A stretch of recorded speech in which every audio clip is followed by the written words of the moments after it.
Capture કરી છે એવી આ સદવિદ્યાની વિડીયો ટીમને એકવાર બીકે મીડિયા ટીમને પણ જોરદાર તાલીઓથી વધાવીએ. એટલે ભાઈ આ વિડીયો વાળા માટે તાલી હરખી પાડો તો આવતી હાઇલાઇટમાં આજમાં તમે કાલે આવી જશો. કાલે હાઇલાઇટમાં તમને લઈ વાહ ભાઈ વાહ. આ તમને એટલા માટે દેખાડવામાં આવે છે કે આ શનિવારે એટલે 11 તારીખે કાલ નહીં અને પરમ દિવસે આપણે કથાના માધ્યમથી હનુમાન ચાલીસા કથાના માધ્યમથી શ્રી હનુમાનજી મહારાજનો જન્મોત્સવ ખૂબ ધામધૂમથી ઉજવવાનો છે. તમે બધા તૈયાર છો ને? હા. કેટલા જણા હનુમાનજી બનીને આવશે?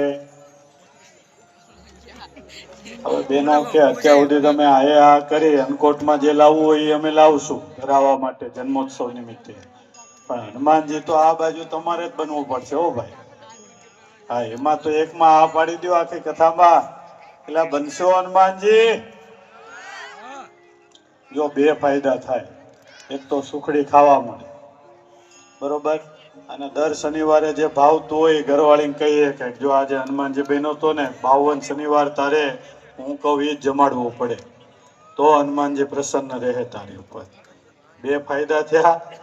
ત્રીજો ફાયદો એ છે કે ગામમાં જેની હારે ન ફાવતું હોય ને એની ઉપર ગદાનો વરસાદ કરી આવવાનો. એને ખોટું લાગે ને ગાણે ઝીકી દીધી સવારે ભલે તેલ ચોળે કે બામ લગાવવું પડે, આપણે આપણું કામ થઈ જાય, સમજ્યા?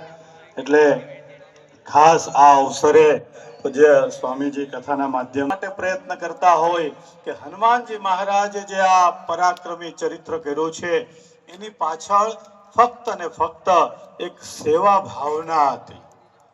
સેવા ભાવના મેક્સિમમ એટલે 100% અને એડવર્ટાઇઝમેન્ટ 0. એ આપણે શીખવાનું. અશ્વિનભાઈના આ કાર્યક્રમને જોઈ આ એમણે આગેવાની લઈ અને આ હનુમાન ચાલીસા યુવા કથાનું આયોજન કર્યું. પણ ક્યારેય એક પણ અહીં આદેશ કરતા નથી. નકર તો શું હોય, જ્યાં આયોજન જેણે કર્યું હોય એ 25 વાર એમનું નામ લેવડાવે, એ રામ નામ નો લેવડાવે, એનું નામ. એટલે એકવાર જોરદાર તાલીઓથી અશ્વિનભાઈ માટે પણ. અને એમની ટીમ પણ એવી જબરદસ્ત છે. અહીં સ્ટેજ ઉપર હોય કે આગળના ભાગમાં હોય કે આ પ્રસાદ વિતરણમાં હોય. ગઈકાલે લગભગ 2 મિનિટ પણ ન થઈ, અમને એમ કે 10 મિનિટ તો થશે ને પ્રસાદ વિતરણમાં, પણ લેનારા એટલા ક્વિક છે, ઝડપી છે કે હારું નહીં ખૂટી ગયો તો હું પ્રસાદ વિના રહી જઈશ. એટલે એ ઝડપી એટલા સ્પીડમાં, અને આપનારા તો એની કરતા 10 ગણી સ્પીડ છે કે ભાઈ અમારે પણ કોઈને મોઢું થવા દેવું નથી. એટલે એના જે ભાવિક ભક્તો છે એટલા સંયમ સાથે પ્રસાદ લેતા હોય એટલે જોરદાર તાલીઓથી તમામ શ્રોતાજનોને પણ વધાવી લો.